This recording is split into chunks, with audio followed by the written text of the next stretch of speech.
Mesdames et messieurs, bonsoir et bienvenue à ce rendez-vous d'information. Au plan agricole à Dassazoumé, l'agriculture franchit un nouveau cap. Ce jeudi 4 décembre, 40 équipements agricoles ont été remis à des producteurs de maïs et de riz du département des collines par le PDI CVA, marquant ainsi une avancée majeure vers la mécanisation. Une initiative saluée par le ministre Gaston Dossoui qui y voit un levier stratégique pour moderniser l'agriculture, booster la productivité et améliorer les revenus des exploitants locaux. Nous avons désormais des semoirs pour mettre les plants sur des lignes. Mais vous avez maintenant des récolteuses. Si le terrain est bien labouré, bien semé, bien aplani, les récolteuses passent. Et le travail que 5-6 personnes pourraient faire en un jour, une seule personne réalise. C'est beaucoup d'économie et c'est beaucoup d'assurance. Vous connaissez exactement comment nous battons le maïs ici. Il faut taper, absorber beaucoup de poussière, trier les racines de l'autre côté et permettre aux femmes d'utiliser le sens du vent pour vanner. C'est terminé. À la fin de la journée, c'est 3 personnes qui au plus font 8 sacs quand ils travaillent bien. Ici, avec la moissonneuse là et la batteuse, 2 personnes pour charger, une personne simplement pour regarder et contrôler. Si il peut même aller 3 batteuses. Et à la fin de la journée, chaque batteuse peut vous sortir 8-10 tonnes, 80 sacs, 100 sacs. Chaque machine. Examinez ce que ça fait en gain de temps et en gain de productivité. C'est cela, le sens de la performance. Nous devons travailler pour réduire la pénibilité du travail et gagner en temps et en argent dans la poche.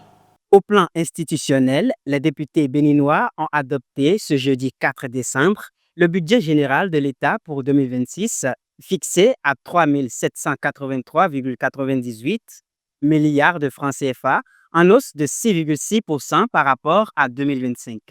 Votée à l'unanimité en présence de membres du gouvernement, cette loi de finances est qualifiée de budget de consolidation économique et sociale.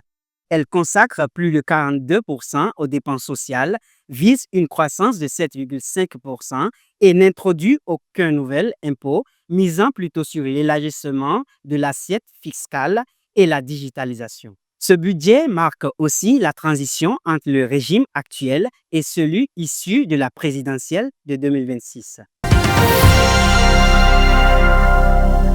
À l'épilogue de l'année 2025, les prêtres du phare tirent la sonnette d'alarme. Réunis pour la consultation du TOFA 2026, ils dévoilent des révélations préoccupantes pour Zapota et l'ensemble du département du Zou. Entre tensions latentes et risques de perturbation, le message des signes invite à la prudence, à l'unité et à une vigilance accrue pour échapper aux révélations inquiétantes enregistrées. Le phare de cette année a révélé beaucoup de choses. La première des choses, toute la population est inquiète parce que le signe principal qui est sorti a dit que nous sommes tous inquiets et chacun garde sa tête en disant est-ce que je vais survivre? Première chose. Deuxième chose, nous avons des choses qui sont sur nos corps, dans nos chambres, dans nos maisons, et au lieu de chercher solution à mettre propre à ces choses, nous ne cherchons pas ça là et qu'on se vaque à d'autres préoccupations. Phare de cette année dit encore que de garder bouche dans des affaires d'autrui. Sinon, quand tu es une personne que les choses qui ne te concernent pas, c'est ça que toi tu t'en occupes et tu parles, tu vas ramasser les pots cassés. Renversé par un coup d'État le 26 novembre, l'ex-président bissau-guinéen Umaro Sissoko Embalo a quitté Brazzaville pour le Maroc, où il s'exile avec une douzaine de proches. Soutenu par Rabat, il y voit un refuge sûr. Pendant ce temps, une transition s'installe à Bissau avec un nouveau Premier ministre, nommé par le général Horta Ntam, malgré les appels de la CEDEAO au retour à l'ordre constitutionnel.